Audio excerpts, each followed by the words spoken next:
de 10 cosas que haces, 9 no van a salir y no van a ningún lado. Sobre todo es la tolerancia a la frustración y lo que has dicho, un poco la pasión.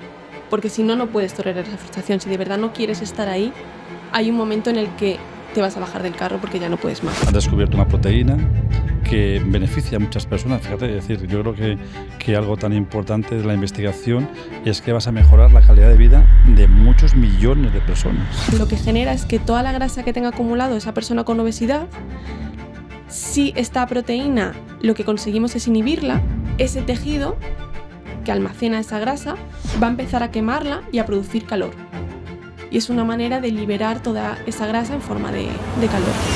Ese talento no se queda aquí en España, porque ese talento o se va o tiene que irse a otro país. ¿No estamos poniendo los medios necesarios para que ese talento se quede aquí en España? ¿Qué fallamos? ¿Qué falla? Falla. Hay proyectos súper interesantes sobre lo que se conoce como el social jet lag, que es este jet lag de fin de semana, y cómo eso nos afecta al desarrollo y a la acumulación de grasa. ¿En cuántos años crees que podría haber alguna solución para estos 3 tipos de enfermedades tan graves como es cáncer, como son el deterioro cognitivo y enfermedades coronarias como es los ictus?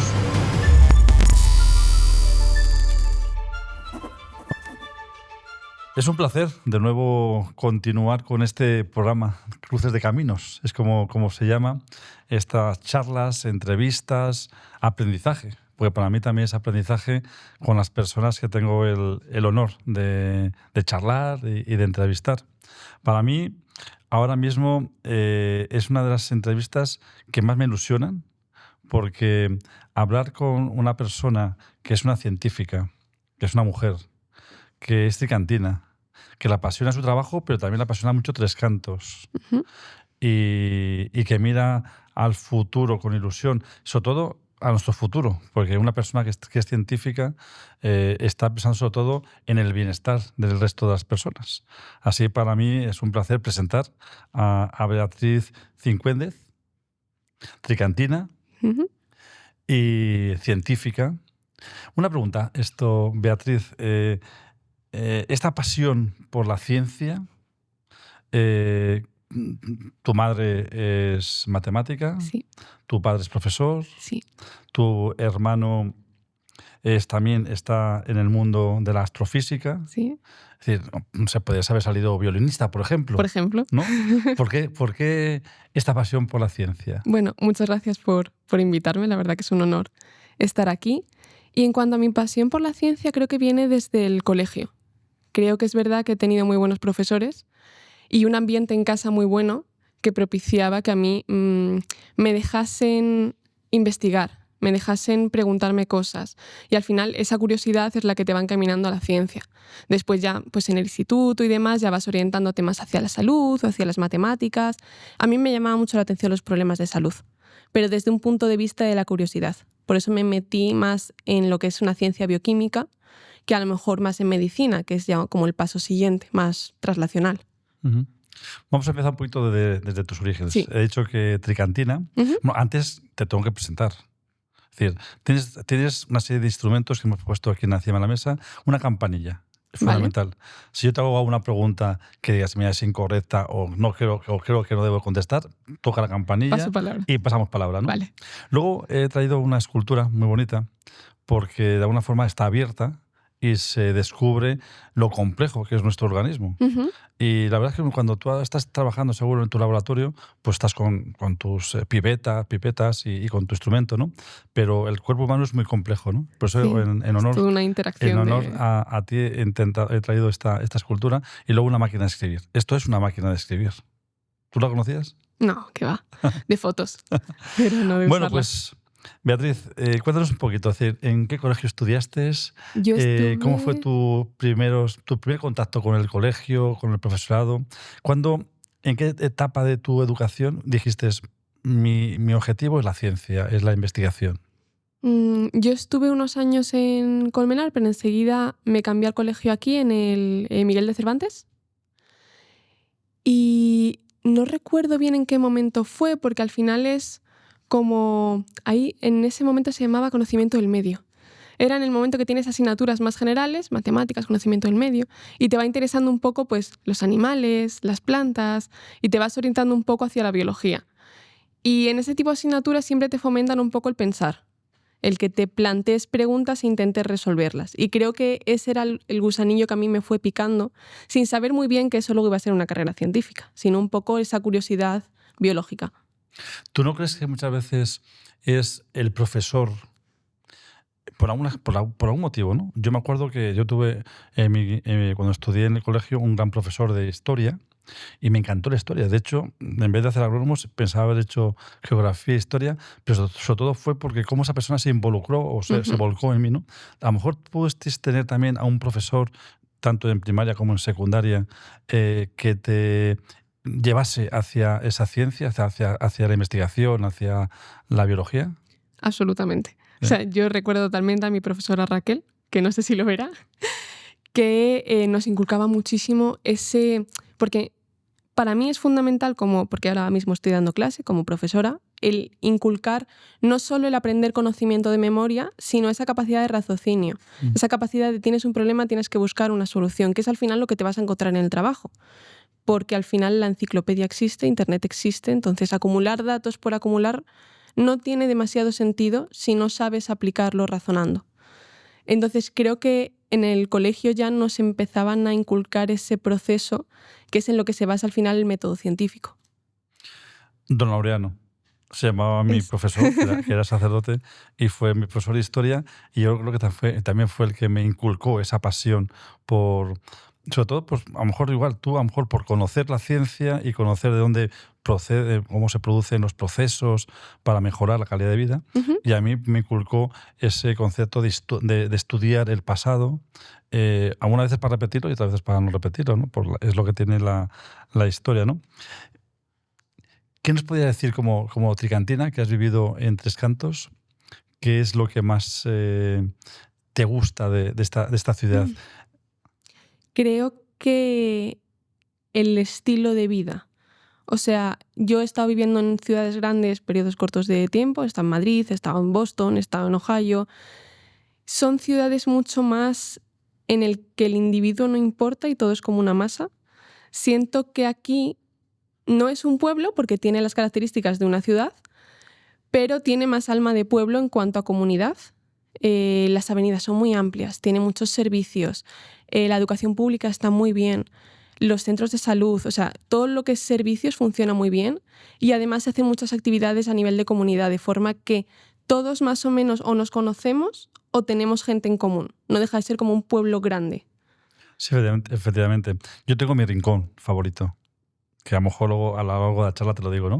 ¿Cuál sería tu rincón favorito de Tres Cantos? Yo, aunque sea típico, va a ser el lago del Parque Central. O sea, el poder estar trabajando y decir, bueno, me voy a dar una vuelta por el parque y de repente sientes que estás, no es la montaña, pero estás como un poco en un oasis. Muy bien. Una pregunta también que me intriga es cuando tú ya vas encaminando tu gustos, tu profesión, tus inquietudes, ¿no? Imagino que en tu familia te estarían de acuerdo, ¿no? Pero, por ejemplo, tus amigos, tus amigas decían, estás loca, ¿cómo te vas a meter ahí? ¿O realmente te animaban a que siguieses con este proyecto que tenías en mente? Pues realmente todo el mundo te anima porque es una carrera que desde fuera es muy bonita y es cuando estás dentro y empiezan a ver los sacrificios que tienes que hacer, la precariedad, la falta de recursos que hay, cuando empiezan a decirte, ¿merece la pena? O a lo mejor te podrías ir yendo a otro tipo de sectores. Ahí es cuando empiezan ya a cuestionar si merece la pena tantas horas y demás. ¿Crees que desde la administración hacemos lo posible, sobre todo para inculcar? Sabes que hay un día al año que es el Día de la Niña y la Ciencia, y desde el ayuntamiento toda una semana la dedicamos a animar a los chavales, sobre todo al sector femenino, que es el que menos se dedica a la ciencia. ¿Tú crees que desde la administración, en este caso desde el ayuntamiento, hacemos los esfuerzos necesarios para crear esa inquietud a la juventud, para que se dedique a la ciencia, a investigar, sobre todo a la biología? Yo creo que en tema de educación se está haciendo bastante esfuerzo. De hecho, yo el año pasado estuve en mi instituto dando unas charlas porque se hizo una jornada y llamaron a diferentes mujeres científicas de diferentes áreas. Y creo que se está haciendo mucho esfuerzo en educación y se está viendo en cuanto a que yo, por ejemplo, doy clase en el grado de biomedicina, un 70% son mujeres. O sea, cada vez están llegando más mujeres a estudiarlas. Ahora, lo siguiente que hay que hacer es facilitar que esas mujeres lleguen a puestos de autoridad, de responsabilidad. Facilitar que el nivel de bajas maternales, o sea, que luego la conciliación sea posible, ir favoreciendo que en los altos cargos sigan llegando esas mujeres porque a nivel de grado ya han llegado. Entonces, que sigan pudiendo ascender lo que ellas consideren. Es decir, que estamos de acuerdo con que todavía el concepto de igualdad, todavía tenemos que seguir dando pasos importantes. Yo creo que la sociedad está involucrada en ese tema, ¿no? ¿Qué características, sobre todo para la gente que nos esté escuchando, qué características tiene que tener una persona que se dedique a la ciencia? Tiene que tener paciencia, tiene que tener ilusión, tiene que tener ganas y sobre todo mucha tranquilidad, entiendo, ¿no? Que deben ser calificativos muy necesarios, ¿no? para investigar. No podemos tampoco romantizar esta carrera, como todas, tiene sus cosas buenas y sus cosas malas. Principalmente es la paciencia y la tolerancia a la frustración. Eso es algo que intentamos durante la carrera inculcar mucho porque de 10 cosas que haces, 9 no van a salir y no van a ningún lado. Y no pasa nada porque una sí. Entonces, sobre todo es la tolerancia a la frustración y lo que has dicho, un poco la pasión. Porque si no, no puedes tolerar esa frustración. Si de verdad no quieres estar ahí, hay un momento en el que te vas a bajar del carro porque ya no puedes más. Es un poco una carrera de fondo y de seguir y de seguir. Pero bueno, supongo que hay muchas áreas así ¿Cómo similares. se gestiona la frustración? Porque claro, cuando consigues un éxito, has descubierto una proteína que beneficia a muchas personas. Fíjate, es decir, yo creo que algo tan importante de la investigación es que vas a mejorar la calidad de vida de muchos millones de personas, ¿no? En este caso, una proteína que beneficia sobre todo a las personas obesas, que es en la que has trabajado, que ahora hablaremos. ¿Cómo se gestiona una frustración después de estar horas y horas investigando? Es verdad que la técnica de investigación... Yo me acuerdo cuando estudié agrónomos, pues efectivamente los laboratorios nuestros pues eran de los años 1990, ¿no? Sí. Que no tienen nada que ver seguro con los del siglo XXI, ¿no? Pero ¿cómo se gestiona esa frustración después de horas y horas y horas y tus resultados dice, no ha salido? A ver, creo que sobre todo, mensaje a la gente que nos está escuchando, gente joven que tiene ganas, que tiene ilusión y que se puede desmoralizar y dice, lo tiro, lo dejo. Creo que es aprender a disfrutar de las pequeñas cosas. Porque dentro de todo lo que no te sale en una semana, tú puedes hacer un trabajo 7 días y decir, no ha salido nada. La semana siguiente te sale algo. Aunque sea poquito, si tú aprendes a disfrutar de ese poquito, encuentras algo de donde tirar. Y lo vuelves a intentar. Entonces, al final es pasión. Es que te guste lo que estás haciendo y entonces, aunque no te salga, tienes esperanza de que lo siguiente te va a salir. Es encontrar lo que a ti te apasione y puedas ir tirando de eso, aunque te vayan saliendo cosas poquito a poco. Porque cuando ya pegas todas esas cositas que te han salido, empieza a salir un proyecto que tiene sentido. Una vez tienes un proyecto que tiene sentido, ya todo empieza a salir. Que de repente en los últimos años, sobre todo de tesis, ya todo de repente empieza a salir. Eso es porque has estado 3 años antes donde te ha salido menos de la mitad. Yo creo que efectivamente has dado con la palabra exacta, que es pasión.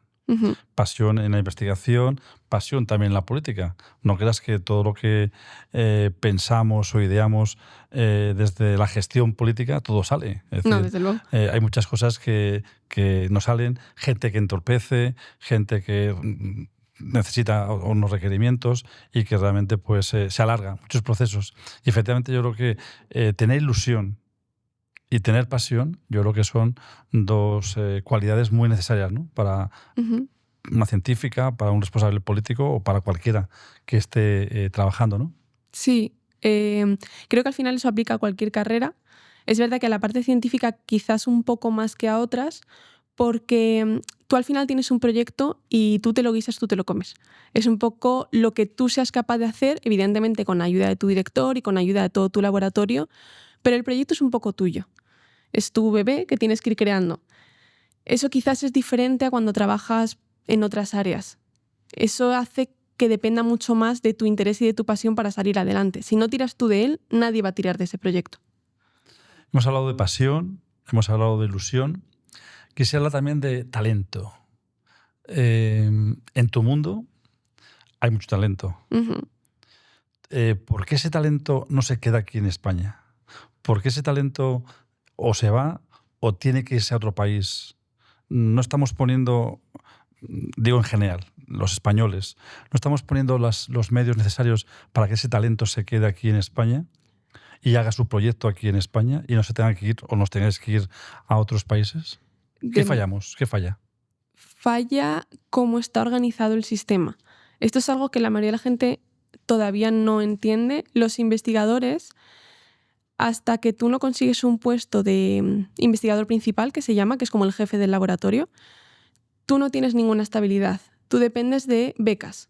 Es verdad que ha ido cambiando un poco la cosa. Ahora con esas becas pues cotizas. Antes ni siquiera cotizabas.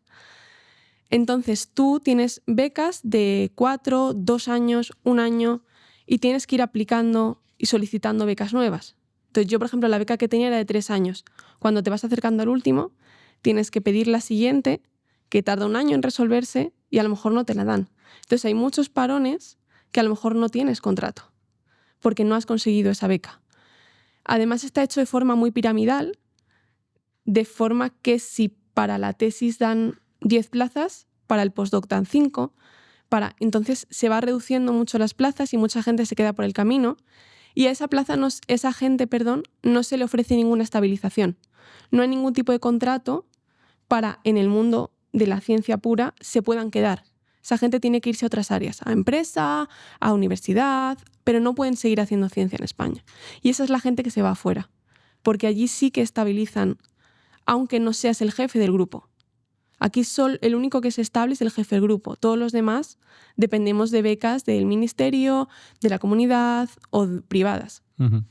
Sí, porque te iba a preguntar efectivamente cómo se gestiona en otros países y entonces la respuesta es clara, ¿no? Es decir, que hay un mayor apoyo no solamente al responsable de ese proyecto, sino a todos sus colaboradores para que ese proyecto siga adelante, ¿no? Exacto, los propios centros ofrecen plazas. Entonces tienes tu investigador principal, tú vas a ser el que esté debajo de esa persona encargándote de este proyecto, pero esa es tu plaza.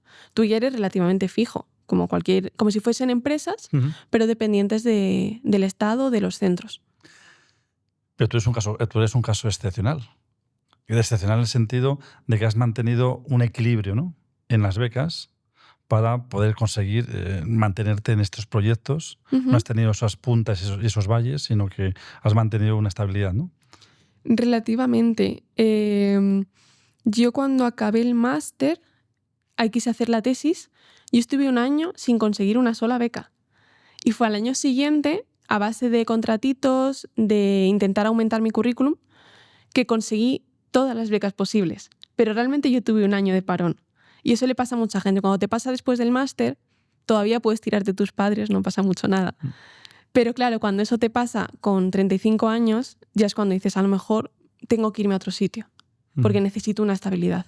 ¿Qué hiciste durante ese año de parón? Estuve solicitando contratitos de técnico en laboratorios.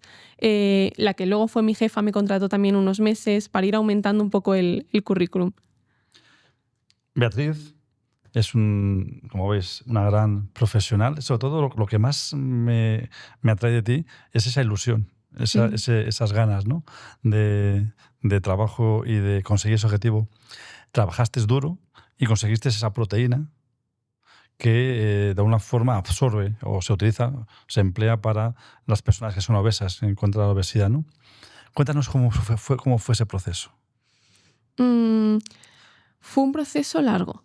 Al final creo que fueron unos 3-4 años de trabajo en la que investigamos cómo esa proteína se encuentra dentro de la mitocondria, que es el orgánulo que se encarga de consumir la energía y generarla.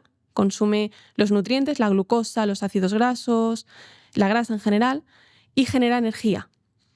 Entonces, una proteína de esa mitocondria lo que hace es acelerar ese proceso de forma que empieza a consumir todos los recursos, la grasa, la glucosa, y genera mucha energía. Esa energía se libera en forma de calor. Entonces, lo que genera es que toda la grasa que tenga acumulado esa persona con obesidad, si esta proteína lo que conseguimos es inhibirla, es al revés, no es cuando la tienes, es cuando la quitamos, ese tejido que almacena esa grasa va a empezar a quemarla y a producir calor. Y es una manera de liberar toda esa grasa en forma de calor.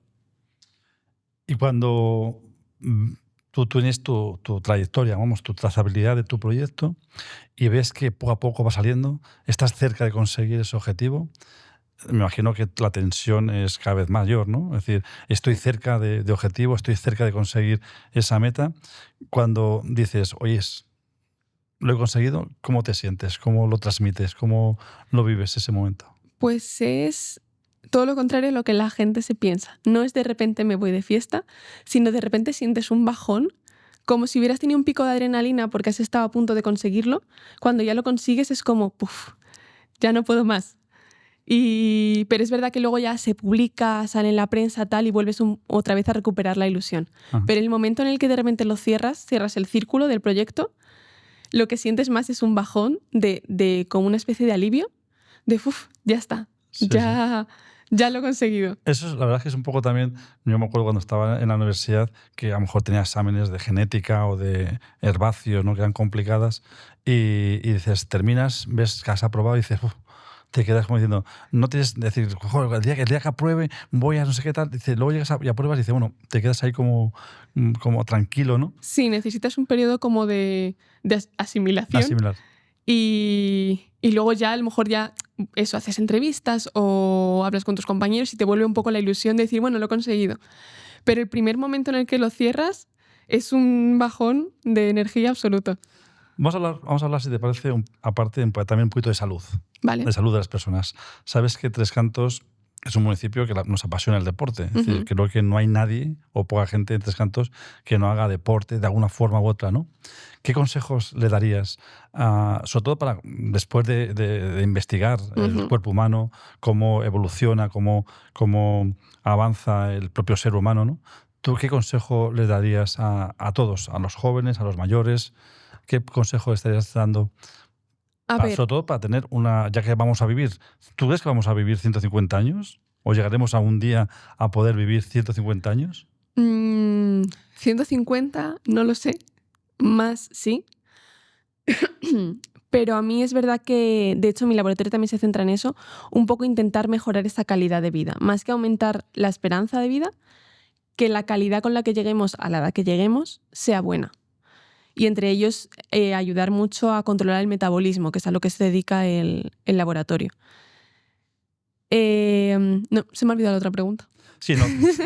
Estábamos charlando de los consejos. Los consejos. Es Sí. decir, Tres Cantos es un municipio que nos apasiona el deporte y dentro de lo que tú conoces muy bien, el cuerpo humano, cómo funciona todo nuestro metabolismo, ¿qué consejos les darías a los chavales, Sí. a la gente joven, a la gente mayor, a los chavales, con respecto al tema del deporte? A ver, el tratamiento de la obesidad, lo primero es comida equilibrada y deporte. Al final, el metabolismo es una balanza, que es energía que entra por energía que sale. Si tú consumes más energía que gastas, la balanza está movida hacia el lado de la tendencia a la obesidad. Entonces tienes que equilibrarla. Tienes que comer productos que no sean ultraprocesados, que tengan alta cantidad de proteínas, que la parte de carbohidratos esté compensada. Ahora mismo hay mucho material para informarse. Es verdad que antes quizás la gente no estaba tan concienciada. Ahora mismo hay mucho material para informarse de cómo debe ser una buena dieta. Y eso tienes que compensarlo además con ejercicio, con quemar esas grasas y ese exceso de energía. Nuestro tratamiento es verdad que está más destinado a personas que la obesidad es una enfermedad. No es lo mismo tener, me sobran 4 kilos, eso no es una persona con obesidad, la obesidad es una enfermedad. Y a esas personas no siempre se les puede decir, bueno, haz deporte, come bien y ya está. No, hay mucho más detrás, tanto social como genético, que no va a poder hacer que esas personas adelgacen igual que otras. Y eso se ve, tú vas a la playa y ves muchísimos tipos de cuerpos. No todas esas personas es porque no se cuiden.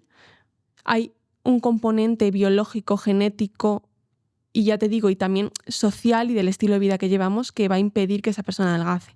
Y para eso ya hay tratamientos médicos. Pero lo primero que hay que hacer es intentar tener una vida equilibrada y tener esa balanza equilibrada. ¿Y la edad? La edad influye. Yo recuerdo, yo siempre he sido muy delgado. Dejé de fumar ya hace muchos años y engordé. Engordé porque efectivamente mi alimentación la cambié. Es decir, empecé a comer cosas que me creaban ansiedad y comía, ¿no? Pero es verdad que antes podía comer y estaba súper delgado, pero cada vez con la edad te cuesta más, ¿no? El perder peso, sobre todo en algunas partes del cuerpo. Sí, al final con la edad todos los órganos empiezan a funcionar peor. Y el metabolismo basal, que es como la energía que tu cuerpo necesita para mantenerse, empieza a disminuir. Cuando tú eres joven, también se nota en cuando haces deporte que tienes mucho calor cuando eres joven, cuando eres mayor siempre tienes frío. Todo eso es el metabolismo basal, es la energía que tu cuerpo necesita para mantenerse estable, para mantener tu temperatura, para mantener tu respiración, ¿no? Para las necesidades básicas. Cuando eres joven es mucho mayor, porque todo funciona muy bien. Cuando empiezas a ser más mayor, ese metabolismo basal baja, necesitas menos energía y por tanto la acumulas. Necesitas comer menos al final o gastarla en forma de deporte. Entonces a lo mejor es verdad que hacemos mucho deporte y mucho movimiento cuando somos jóvenes y la gente que es más mayor empieza a tener una vida más sedentaria. Lo que hay que hacer es aumentar esa parte. Ajá. Muy bien. Yo debe ser que siempre he sido mayor porque siempre he tenido frío. No sé lo del frío y del calor. Vamos a mirar un poquito el futuro. ¿Vale? Tu futuro y el futuro de la sociedad. Uh-huh. La sociedad.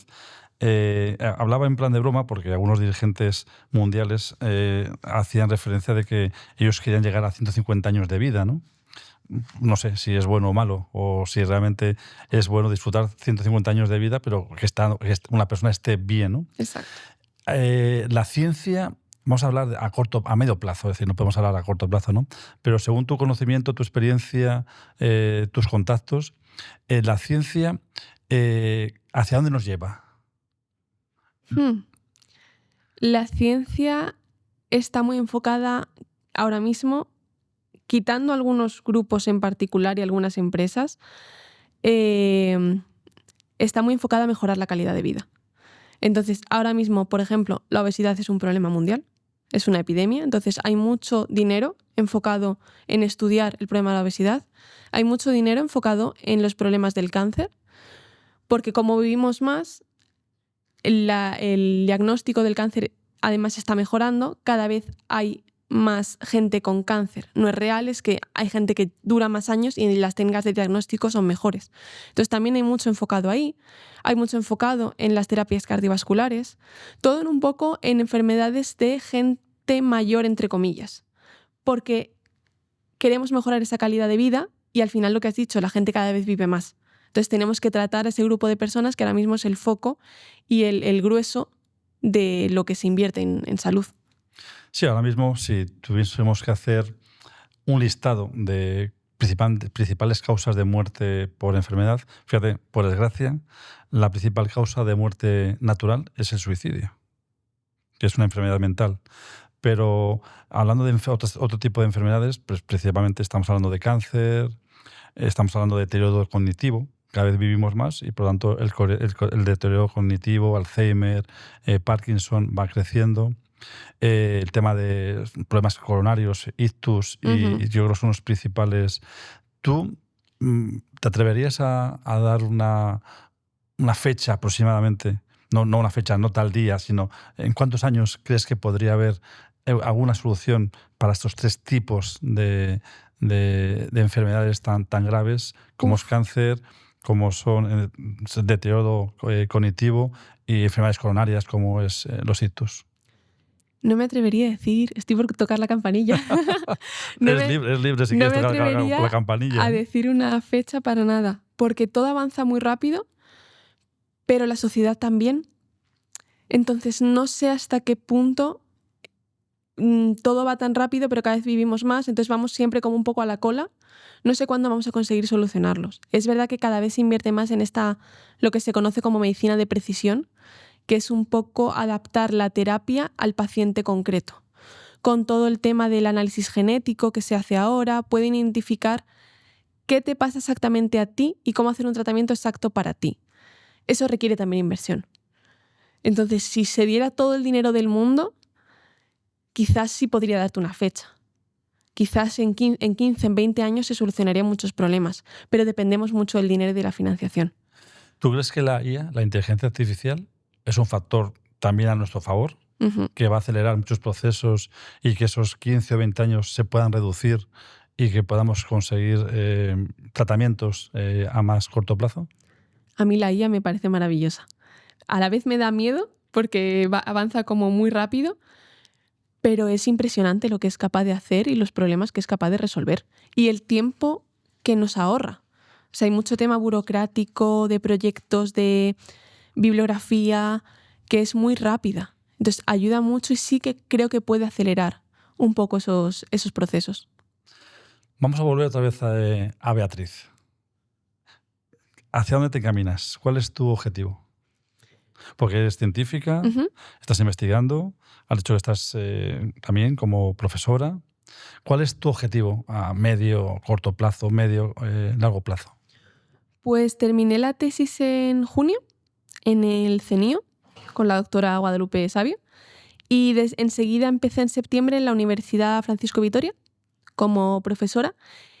Y es verdad que ahora, cuando empiezas dando clase, el investigar no da mucho tiempo, porque tienes que preparar mucho las clases. Pero mi idea poco a poco es ir combinándola y junto a mi jefa ir creando un grupito de investigación dentro de la Francisco Vitoria. Ya estamos pidiendo proyectos y desarrollando un poco la idea de en lo que queremos investigar. Sería como continuar por esa parte de la obesidad, pero más centrado en el hígado.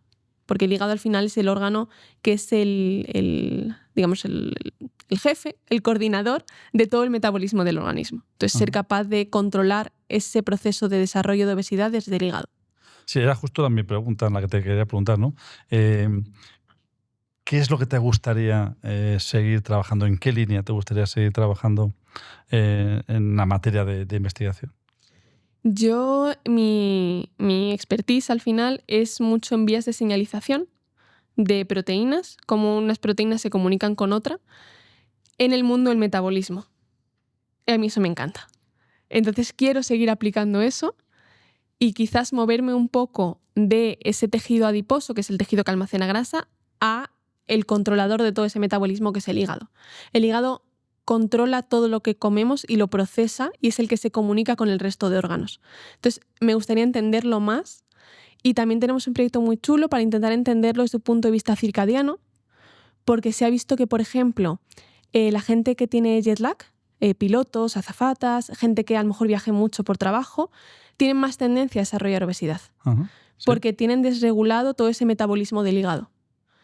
Hay proyectos súper interesantes sobre lo que se conoce como el social jet lag, que es este jet lag de fin de semana. Es decir, el fin de semana no tengo horario, pero entre semanas sí. Y cómo eso nos afecta al desarrollo y a la acumulación de grasa. Entonces, investigar eso me parece que es algo novedoso, que es un poco nicho y que al final tiene mucha aplicabilidad en nuestra sociedad. Sí, porque bueno, tú estás hablando de lo que tú haces de lunes a viernes y cambias un poco el ritmo de sábado y domingo, ¿no? Pero imagínate que te jubilas después de una vida súper ajetreada, ¿no? Eso también puede afectar al metabolismo, al cuerpo, al ser humano. Totalmente. De llevar una vida muy ajetreada, una agenda tremenda. De repente es un parón y dices, se acabó. Totalmente. De hecho, es bastante típico la gente de, desde que me he jubilado no paro de ir al médico. De repente un parón de golpe te desregula completamente. Ya no solo el ritmo circadiano y el jet lag, sino desregula todo tu organismo. Por eso es importante cuando la gente se jubile que no deje de hacer cosas. Evidentemente, no continuarte trabajando, pero que sigas haciendo deporte, que te sigas moviendo, que sigas teniendo cosas que hacer, que no sea un apalancamiento absoluto, que sigas un poco en movimiento y en rodaje para mantenerte y mantener tu organismo. Bueno, pues yo creo que es un consejo muy bueno, sobre todo, para que, a mí me pasa, es decir, sobre todo cuando llega verano, que te vas unos días de vacaciones, los primeros días estás todavía con la inercia, ¿no? Sí, Del trabajo, la agenda, sigues cogiendo el móvil, ¿no?